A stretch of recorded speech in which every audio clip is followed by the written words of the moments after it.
చట్టబద్ధత ఉన్నప్పుడు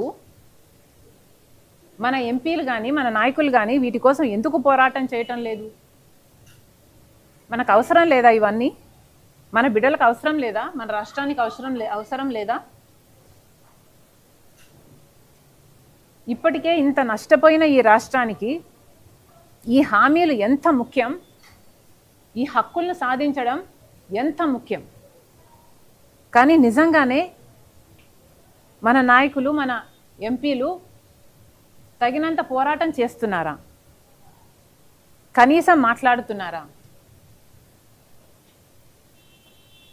రాష్ట్ర ప్రజల హక్కుల కోసం మన హామీల కోసం కనీసం మాట్లాడరు. కానీ ఆహా మోడీ, ఓహో మోడీ, డబుల్ ఇంజన్లు, విజన్లు, వంకాయలు అని పొగుడుతూనే ఉంటారు.